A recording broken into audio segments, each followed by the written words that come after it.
Salut à tous. Alors la vidéo que je fais aujourd'hui, on va bosser sur cette jeune mamie. Donc c'est une Fiat Punto. Elle vient juste de fêter ses 26 ans. Et puis ben elle a été refusée au contrôle technique. Rien de grave, c'est juste les freins arrière à... Il y a un déséquilibre. Donc la voiture a 186 000 km, 26 ans.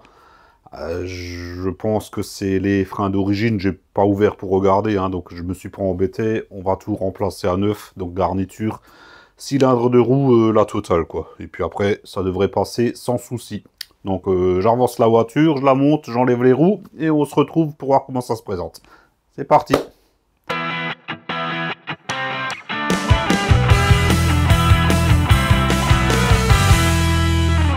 Voilà comment ça se présente une fois que la roue est enlevée. Donc un tambour, tout ce qu'il y a de plus classique. Donc déjà, il n'y a pas de jeu. J'avais contrôlé avec les roues dessus, c'est plus facile. Il n'y a pas de bruit spécifique, si ce n'est que de ce côté-là, on entend les... Je sais pas si on entend les mâchoires qui frottent un petit peu. Voilà, ça doit s'entendre là. Hop, vu l'état du crash ici, on a beau le regarder surtout sur pourtour, je pense qu'il n'a jamais été enlevé. Donc je suis persuadé que c'est un montage d'origine. En général, quand on enlève ce genre de crash, on est obligé de prendre un petit burin, un tournevis ou n'importe quoi pour le faire sauter. Si on le remet, il y a toujours des marques.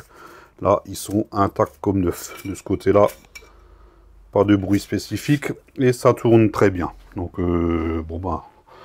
On va attaquer, hein, je vous mets en place et puis on va commencer à faire sauter ce petit coche. C'est parti. Donc on a tous un petit burin ou le tournevis qui fait office 2. Hein. Celui-là, on l'a tous dans la caisse à outils. Pour faire sauter ce petit coche. Il faut y aller progressivement tout en tournant. Et celui-ci vient relativement facilement. Voilà. Là, on se retrouve... ça n'a vraiment jamais été enlevé. Hein. Quand je vois la merde qu'il y a là-dedans, là. Enfin bref, ouais, il y a un écrou à enlever, un gros. Donc, je vais chercher ce qu'il faut. Et je reviens. C'est du 32. J'espère que ça va bien s'ouvrir. Bah, ça s'ouvre pas bien.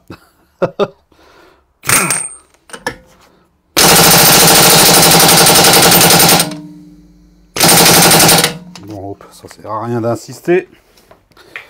Un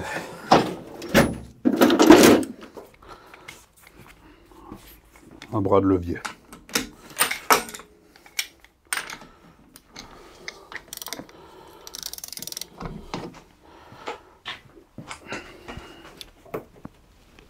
Ah ouais, c'est serré quoi.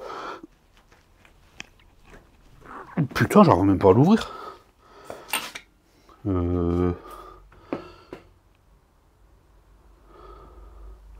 Je suis en train de contrôler, pas que ce soit un pas inversé, non, c'est un pas normal. Merde. Bon, hop. On va rallonger le bordel.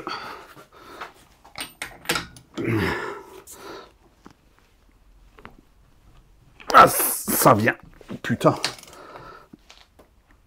Ah, celui-là, il était serré, hein. Et vous avez eu la longueur du truc, hein. Et je force, hein. La clé à choc, elle y serait jamais arrivée. Je connais pas du tout le couple de serrage pour le remontage. Mais à mon avis, c'est un couple de serrage très très fort.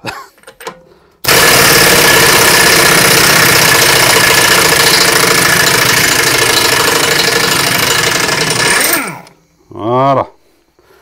Là, on a enlevé notre écrou et il y a la rondelle qui ne vient pas. Elle va peut-être venir avec le tambour, si le tambour veut bien sortir comme il faut. Ah putain, j'ai l'impression qu'il vient. Ah, nickel. Nickel. Ah là, je suis content. Merde. J'ai eu le malheur de retourner le tambour pour pouvoir vouloir récupérer ma rondelle. Il y a tout ça qui est sorti juste en le retournant. Ouais. Donc là, on a un visuel sur nos garnitures. Bon, qui ont l'air encore relativement bonnes. Hein. De toute façon, ça s'use jamais sur les vieilles voitures. Bon, après, s'il y a un déséquilibre, je pense qu'il y a un cylindre de roue qui doit être grippé. Ou visiblement, il n'y a rien qui fuit. Je vois pas d'huile, mais bon.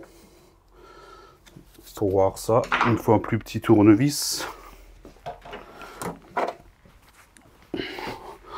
Pour contrôler qu'un cylindre de roue fuit, hop, en général, il suffit juste de passer un petit tournevis ici et de retirer le cache. On regarde à l'intérieur si on voit de l'huile ou pas. Ici, il n'y en a pas. Et là, regardez, voilà.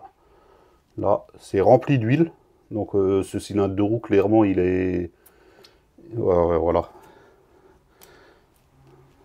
Vous avez compris. Donc, on a déjà trouvé la cause de la panne.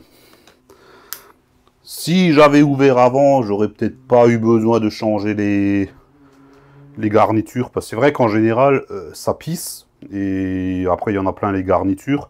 Là, ça n'a pas pissé. Les garnitures sont relativement bien encore. Mais bon, ouais, 26 ans, on va en mettre des neuves. Hein. Donc, on va attaquer le démontage. Donc, je vais chercher les outils qu'il me faut. Et je viens vous reprendre. Une pince à bec long. Visiblement, j'ai pas besoin de plus. Je vous montre un petit peu le système. En général, c'est une petite coupelle à tourner. C'est-à-dire, il y a un ressort, il faut presser et tourner en même temps. Là, ils ont mis un système totalement différent. En plus, qui a l'air vraiment pratique. Où en fait, il suffit juste de retirer ça. Ça fait office de clip et de ressort en même temps. Ça, franchement, je trouve que c'est vraiment très bien fait. Voilà, ça s'enlève vraiment très bien. C'est ingénieux comme système. Après, il y a les clous là, donc ça, on récupère par l'arrière. Tout ça, on vire. Hein. Il y en a des neufs dans le kit. Pareil de l'autre côté. Et là, je vous remets sur le trépied. Comme ça, on peut retirer le kit de mâchoire prémontée. Donc, il suffit juste de tirer dessus, là, du coup. Voilà. Et il faut le déboîter en bas en haut, il y a le cylindre de roue. Je sais pas si on voit, ouais, on voit. Et en bas, il est dans un petit support. Donc, il faut le déboîter soit par au-dessus, soit par en dessous. Soit on tire en dessus pour décomprimer un peu le ressort. Là, c'est un peu dur. Voilà. C'est à la pression du ressort, en fait.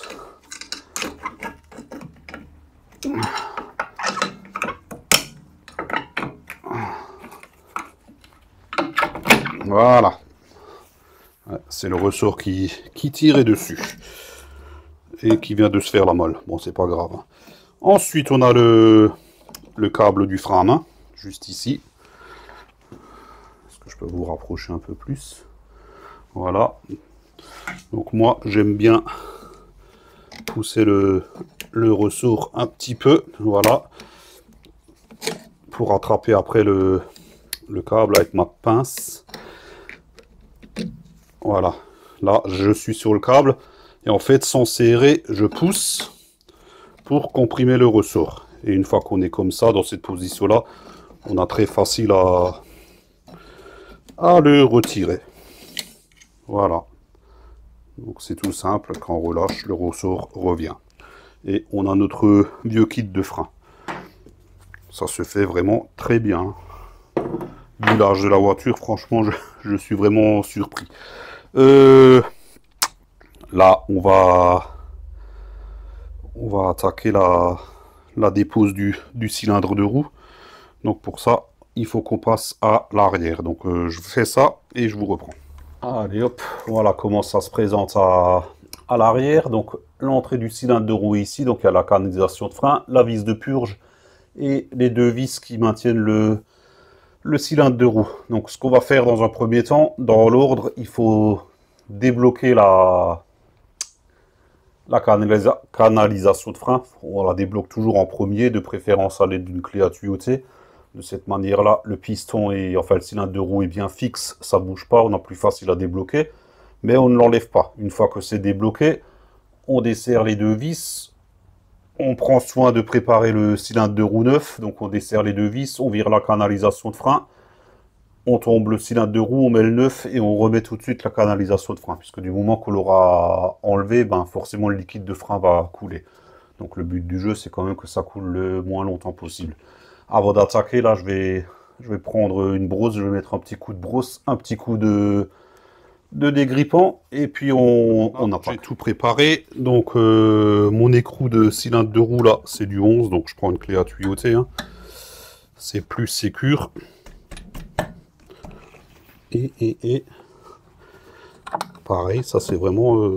franchement, je suis surpris de la facilité avec laquelle ça s'est ouvert là. Bon, par contre, elle tourne pas vraiment librement. Mais... ah, si, maintenant, ça commence à couler. Donc là, je la resserre un petit peu. Voilà. Juste que ce soit étanche. Et on attaque la dépose du... enfin, la dépose, le desserrage du cylindre de roue. Donc c'est du 10. Aïe, ça c'était mon doigt. Première parfaite. Et la deuxième.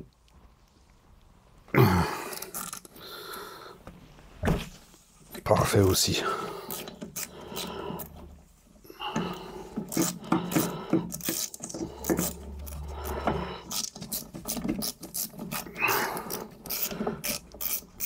Et là on dépose les deux vis. Bon, tiens, elle est dans le cliquet. La première et la deuxième. Où c'est que tu es? Là, hop. Voilà.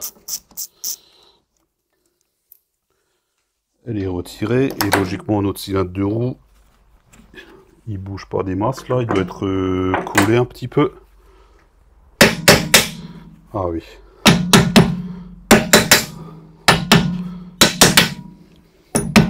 Voilà, c'est bon. Là, il est décollé. Donc, on prépare notre cylindre de roue neuf. Il est juste ici. Donc, on pense à retirer la petite protection.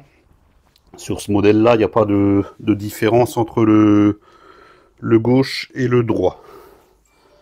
Comme ça, il est prêt. Je vais quand même prendre un petit chiffon qui est déjà dégueulasse. Celui-ci. Histoire que j'en fous pas trop de partout. Le chiffon l'absorbe. Voilà. Et là, du coup, on défait notre canalisation. Donc là, c'est une partie où il faut essayer de pas trop traîner. Hein.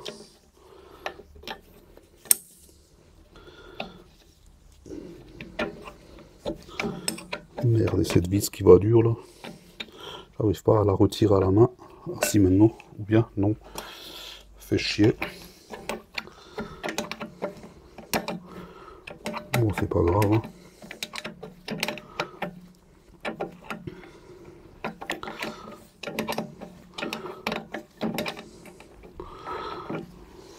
Voilà, là, elle se retire à la main. Elle est retirée. On peut retirer notre piston. Hop. On met le neuf en place. Et on remet tout de suite la canalisation de frein.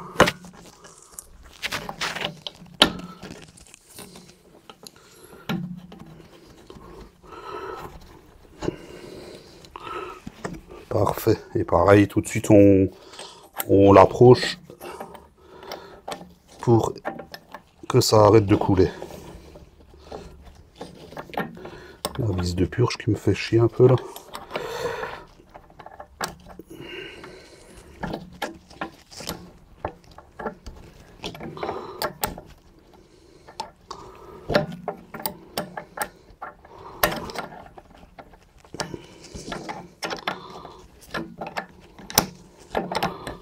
Voilà. Et là, c'est en place. Maintenant, est-ce que je suis en face pour mes vis là ou pas? Bah, du coup, lui, je peux le retirer. Ouais, il a bien absorbé quand même. Hein.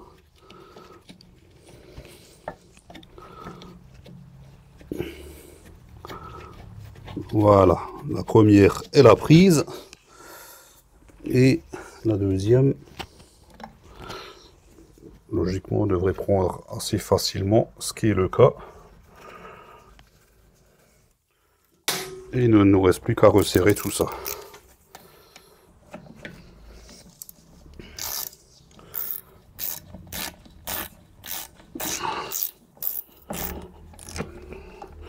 Hop, un petit serrage comme il faut. Modéré, hein, ça n'a pas grand chose à tenir. Okay.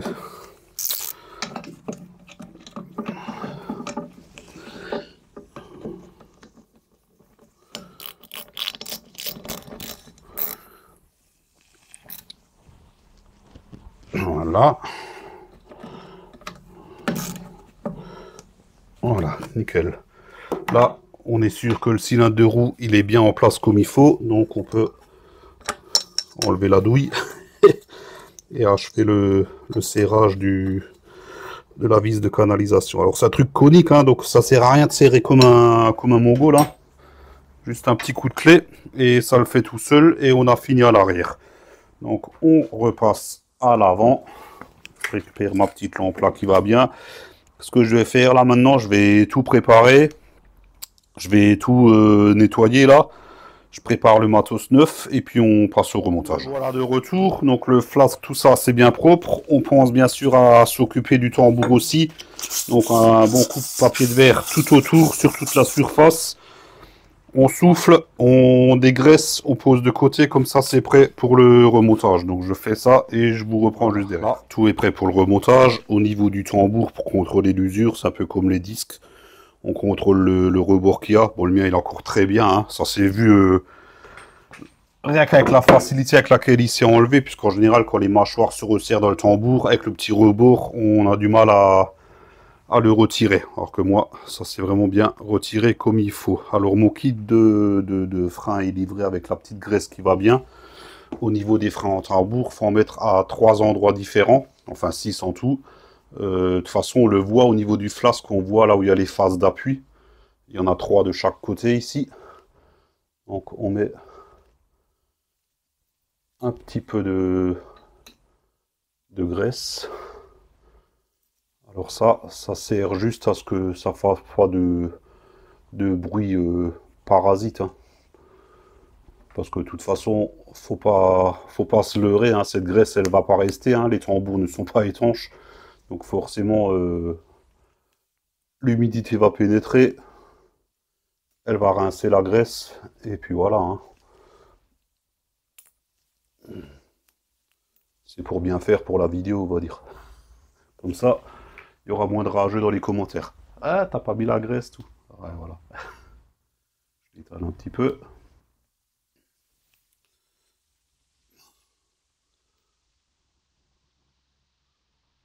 Voilà. Là, on est bien. Là, c'est bien fait. Hop. Donc, notre kit de mâchoire neuve, ici. Il se monte dans ce sens-là. Donc en premier lieu, il faut déjà remettre le câble du frein à main. Je sais pas si je vais pas retirer le plastique d'abord là. C'est peut-être plus simple à retirer ce petit plastique parce qu'après de toute façon il faudra écarter les mâchoires pour qu'elles prennent là-dedans.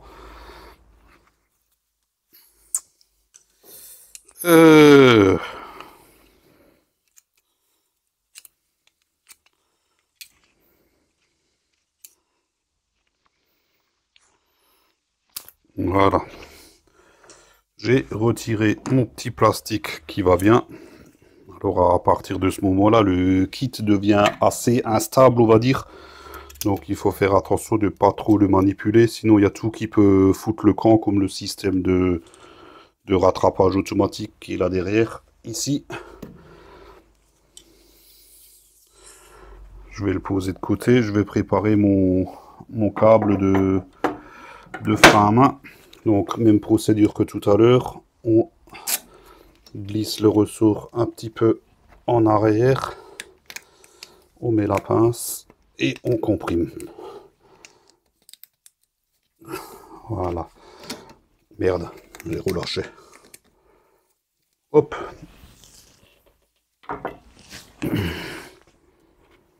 Et là, on peut le remettre. Est-ce qu'on voit? Ouais. On voit bien.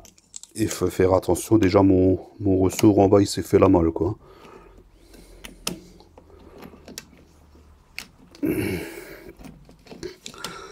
Merde. Allez. Ah, fait chier. Voilà. C'est en place. Le ressort, je le maintiens. Voilà.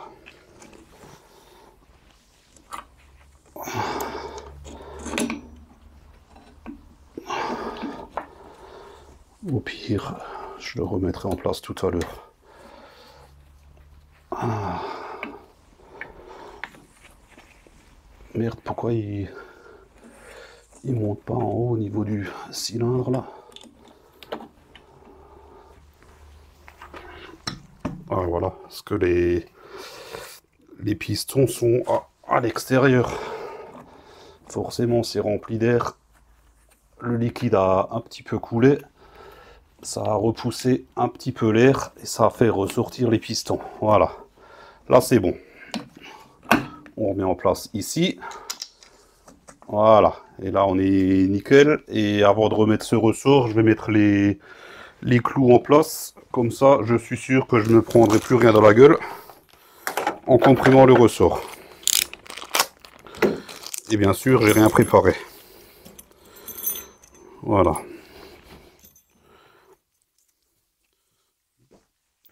Deux clous et deux agrafes neuves. Je mets ça de côté. Voilà. Premier. Alors visiblement, il n'y a aucun sens pour les agrafes. Est-ce que ça se met bien en place? Oh putain, mais franchement nickel. Pourquoi ils n'utilisent pas tous ce système? Je vais être honnête, je ne connaissais pas du tout. Moi, j'ai toujours connu le système avec les coupelles et les ressorts, là. Mais ça, c'est génial, ça. Et ça fait le même taf, hein. Voilà. Et le dernier petit ressort, là, en bas.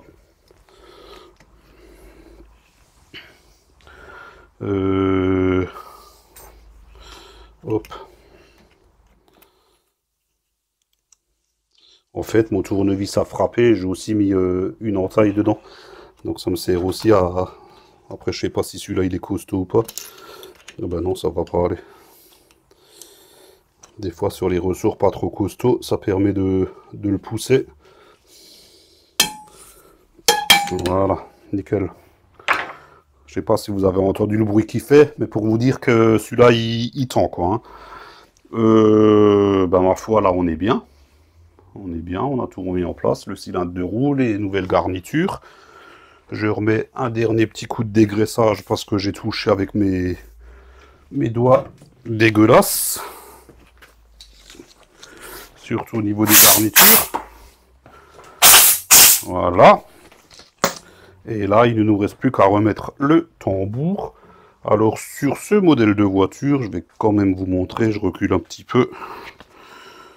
Je sais pas qu'on va voir. C'est un roulement normal, c'est pas un roulement conique. Hein. Donc les roulements coniques, souvent ils se défont, il faut les serrer à un certain couple. Et surtout, il faut les regresser au montage. Là, c'est un roulement normal, donc avec sa lèvre d'étanchéité là. Donc bien sûr, on ne peut rien regresser. Donc on remonte comme c'est.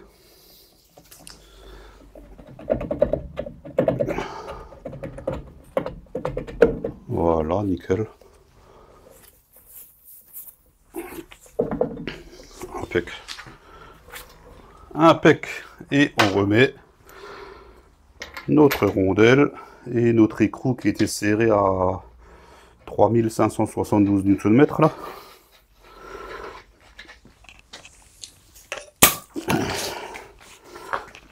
Hop.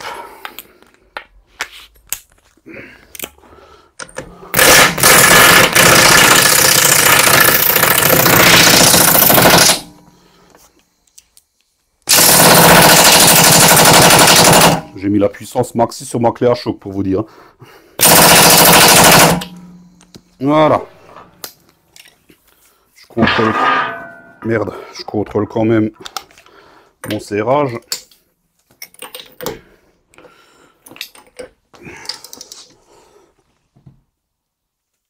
Et je peux vous dire que c'est serré. Hein. Quand on commence à comprimer la suspension comme ça veut dire que c'est bien serré. Hein. Hop, là on est bon. Il ne nous reste plus qu'à achever avec la mise en place du capuchon.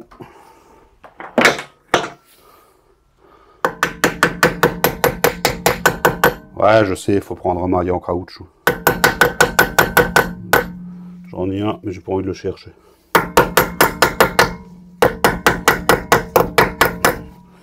Voilà, nickel. Bon ben, ce côté-là il fait, donc je vais faire l'autre côté hors caméra. C'est exactement la même chose, en espérant que ça se passe tout aussi bien. Si ça se passe moins bien, je vous en ferai part. Après, il faudra bien sûr purger. Bon, la purge, je vais pas la filmer. Hein. Pas une purge, hein, c'est pas les tutos sur les purges qui manquent. Hein. À l'aide d'un appareil, d'un EasyBlade, d'un purgeur, d'une deuxième personne, enfin, toutes les méthodes se valent. Hein. Elles sont plus ou moins pratiques et plus ou moins rapides. Donc moi, je fais l'autre côté, et puis je purge, et on se retrouve pour le débriefing. Je viens juste de retirer le tambour côté conducteur, donc. Là, la fuite, elle était nettement plus probante. Je pense que c'est ça qui a causé le déséquilibre. Hein. Donc, comme vous pouvez le voir, l'huile, elle a vraiment coulé à l'extérieur. Toute la poussière de frein s'est collée.